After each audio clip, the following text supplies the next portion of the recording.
بسم اللہ الرحمن الرحیم. ناظرین، میں ہوں آپ کا میزبان محمد تحسین عباسی. اپنے یوٹیوب چینل پاکستان ٹائم میں آپ کو خوش آمدید کہوں گا. کراچی میں برسہ برس سے مہینے کے پہلے ہفتے میں اتوار کے روز صنعت کاروں اور تاجروں کی ایک برنچ پارٹی کا اہتمام کیا جاتا ہے، جس میں ملک بھر سے تاجروں اور صنعت کاروں کو اس دعوت میں مدعو کیا جاتا ہے. اس مرتبہ بھی اس برنچ پارٹی کا اہتمام کیا گیا، لیکن اس برنچ پارٹی میں صنعت کاروں اور تاجروں نے مختلف ٹولیوں میں صلاح مشورے کیے اور کئی گھنٹوں تک گفت و شنود ان میں جاری رہی، اور دیکھا یہ گیا کہ اس برنچ پارٹی میں صنعت کاروں اور تاجروں کے چہروں پر وہ مایوسی، وہ فرسٹریشن کا شکار نظر آیا جو کبھی ایسا دیکھنے میں نہیں آیا.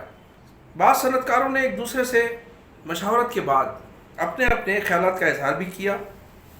اکتوبر کے اس مہینے میں ہونے والی اس دعوت میں صنعت کاروں نے پہلی مرتبہ افواج پاکستان سے مطالبہ کیا کہ اگر کسی مصلیحت، بلیک میلنگ یا بیرونی دباؤ کے تحت میاں نواز شریف، آصف زرداری، مولانا فضل الرحمان، اسفندیار ولی، محمود خان اچکزئی اور الطاف حسین جیسے کرداروں کو دوبارہ حکمرانوں کی صورت میں ملک پر مسلط کیا گیا، تو پاکستان کے صنعت کار، تاجر، ڈاکٹر، انجینئر، چارٹرڈ اکاؤنٹنٹ اور دیگر شعبوں سے تعلق رکھنے والے افراد اپنا سرمایہ سمیٹ کر صنعتیں بند کر کے اس ملک سے چلے جائیں گے. صنعت کاروں و تاجروں نے اس موقع پر مبینہ بدعنوان سیاستدانوں کے خلاف جس قسم کا سخت رویہ اختیار کیا، اس سے قبل ماضی میں ایسی مثال نہیں ملتی.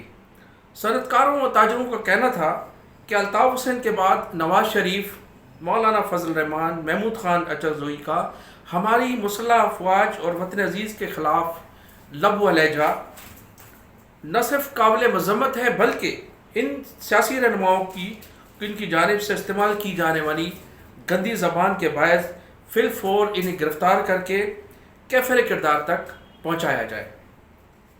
ان صنعت کاروں اور تاجروں کا کہنا تھا کہ ملک بھر کے تاجر و صنعت کار پاکستان کی بہادر اور شاندار افواج کے بلبوتے پر ہی تو سرمایہ کاری کیے بیٹھے. اگرچہ ہمارے لیے سرمایہ کاری کے دنیا کے بیشتر ممالک کے دروازے کھلے ہوئے ہیں، لیکن محب الوطنی ہماری جینز میں شامل ہے. ہمارے آباء و اجداد نے بھی ماضی میں پاکستان کی دامے درمے سخنے خدمت کی اور ہم بھی اس پر عمل پیرا ہیں.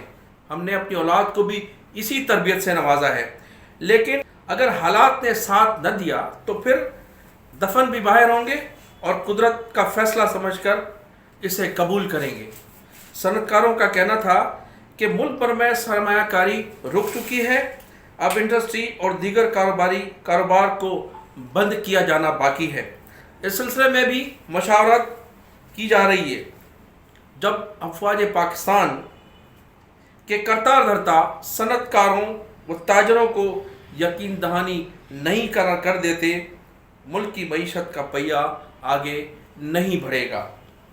ہماری اطلاعات ہے کہ ان چوروں کو بعض قوتوں کے دباؤ کے باعث دوبارہ ریلیف دے کر لائے جانے کی سازشیں جنم لے رہی ہیں. بعض طاقتیں انہیں دوبارہ اقتدار دینے کے لیے بیتاب ہیں.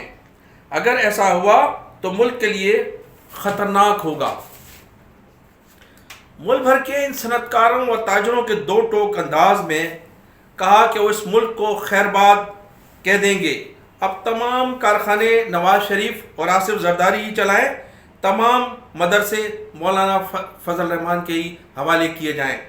صنعت کاروں کا کہنا تھا کہ مولانا فضل الرحمان نے جس طرح افواج پاکستان کو دھمکیاں دیں، محمود خان اچکزئی نے قومی اسمبلی میں پاکستان کے خلاف ہرزہ سرائی کی، میاں نواز شریف کے ہندوستان سے تانے بانے، آصف زرداری کی کرپشن، شہباز شریف کی منی لانڈرنگ میں ثبوت موجود ہونے کے باوجود ملکی قوتیں، افواج پاکستان، حکومت، ان چور و ملک دشمن سیاستدانوں کے درمیان مفاہمت کا راستہ نکالنے کی کوشش کی جا رہی ہے.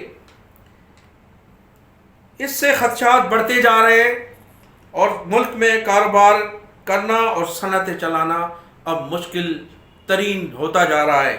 لہٰذا مقتدر حلقے ان سازشوں کو مانیٹرنگ کریں۔ ان تاجروں اور صنعت کاروں کا کہنا تھا کہ اس پر توجہ نہ دی گئی تو صنعت کاروں اور تاجروں کو یہ ملک چھوڑنا پڑے گا۔ صنعت کاروں اور تاجروں کے تحفظات کو دور کرے، ایسا نہ ہوا تو پھر دیر نہ ہو جائے۔ برنچ کی اس دعوت میں شامل ملک بھر سے 300 سے زائد صنعت کاروں اور تاجروں نے کہا کہ یہ ایسٹ پاکستان نہیں ہے جہاں سے لوگ واپس آ جائیں گے، یہ پاکستان ہے، یہاں سے کہاں جاؤ گے۔ اس موقع پر افواج پاکستان کی خاموشی قابل مذمت ہے۔ صنعت کاروں اور تاجروں نے وزیر اعظم عمران خان کو مخاطب کرتے ہوئے کہا کہ ان چوروں کی بلیک میلنگ میں نہ آئیں، اسمبلی توڑیں، دوبارہ انتخابات کا اعلان کریں، پاکستان کے صنعت کار اور تاجر انہیں دوبارہ بھاری مینڈیٹ سے منتخب کرنے کی کوشش کریں گے اور آگے بڑھیں، قوم کو ان چوروں سے نجات دلائیں۔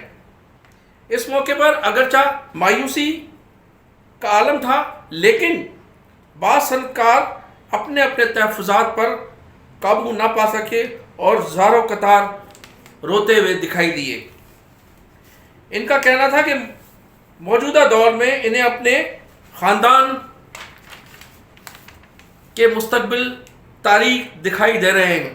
ہر صنعت کار کا یہی موقف تھا کہ افواج پاکستان کو مبینہ طور پر ان چوروں، لٹوروں اور ملک دشمن سیاستدانوں سے عوام کو نجات دلانا ہوگی، وگرنہ اسلام کے نام پر قائم ہونے والے پاکستان کی سلامتی کو مودی کے یاروں سے شدید خطرات لاحق ہو سکتے ہیں۔ ناظرین، اس برنچ کی دعوت میں پاکستان کے وہ ٹاپ موسٹ صنعت کار اور تاجر موجود تھے جو ملک کی معیشت میں بڑا اہم کردار ادا کرتے رہے ہیں۔ پاکستان کے ان صنعت کاروں اور تاجروں میں جس قسم کے تحفظات دیکھے گئے یا جن تحفظات کا ان لوگوں نے اظہار کیا، وہ کافی ان حالات اور ان واقعات کو دیکھ کر اس بات کا اندازہ لگا لینا کافی ہے کہ صنعت کار اور تاجر آج کے حالات سے بالکل مطمئن نظر نہیں آتے۔ میری ذاتی طور پر بعض صنعت کاروں اور تاجروں سے جب گفتگو ہوئی تو ان کا کہنا تھا کہ اس قدر ثبوت ہونے کے باوجود ان سیاستدانوں، ان چوروں اور ان لٹوروں کو ضمانتیں دینا اور انہیں ریلیف دینا، اور نواز شریف کے متعلق ان تاجروں کا کہنا تھا کہ انہیں علاج کی غرض سے باہر بھیجنا ایک ملک کے خلاف بڑی سازش ہے جسے بے نقاب ہونا چاہیے۔ تاجروں کی ایک بڑی تعداد اس بات پر متفق تھی کہ ان تمام لوگوں کو، جن لوگوں نے پاکستان کے خلاف ہرزہ سرائی کی، جو لوگ پاکستان کے خلاف مسلسل ایئر کنڈیشن کمروں میں بیٹھ کر بکواس کرتے رہے ہیں، جو افواج پاکستان کے خلاف سازشیں کرتے رہے ہیں، جن کی زبانیں، جن کے لب و لہجے افواج پاکستان اور پاکستان کے خلاف ہمیشہ رہے ہیں، ان لوگوں کو کسی بھی صورت میں اقتدار میں نہیں آنا چاہیے اور ان لوگوں کو سزائیں دے کر کیفر کردار تک پہنچایا جائے۔ اگر تاجروں اور صنعت کاروں کے ان مطالبات کو نہ مانا گیا تو صورتحال خراب ہو سکتی ہے۔ ان تاجروں کا اور صنعت کاروں کا کہنا تھا کہ ہم افواج پاکستان پر مکمل اعتماد کرتے ہیں اور اس افواج پاکستان کی وجہ سے اس ملک میں ہماری سرمایہ کاری موجود ہے، ہمارے خاندان یہاں آباد ہیں۔ اس افواج پاکستان کی وجہ سے اس ملک کی ترقی اور خوشحالی کے لیے ہر قربانی دینے کے لیے تیار ہیں۔ لیکن یہ سیاستدان کے ہمارے حکمران جو ماضی میں لوٹ مار کرتے رہے اور جن لوگوں نے ہماری صنعتوں کو اجاڑا، اس ملک کو اجاڑا، آج دوبارہ ایک سازش کے تحت انہیں اقتدار میں لایا جا رہا ہے، اور موجودہ حکومت جو کرپشن کے خلاف ایک مہم پر ہے، اس کے خلاف ایک کو ہٹانے کی کوشش کی جا رہی ہے، اس کے خلاف سازشیں کی جا رہی ہیں۔ اگر ایسا ہوا تو پھر اس ملک کے لیے تمام خطرناک ہوگا۔ صنعت کاروں نے بار بار اس تحفظ کا اظہار کیا کہ افواج پاکستان اور پاکستان کے خلاف بد زبانی کرنے والوں کو اگر سزا نہ دی گئی تو پاکستان کے صنعت کار، تاجر اس ملک کو خیر باد کہہ دیں گے۔ اپنا بھی خیال کیجیے گا اور میرے چینل کا بھی خیال کیجیے گا۔ السلام علیکم۔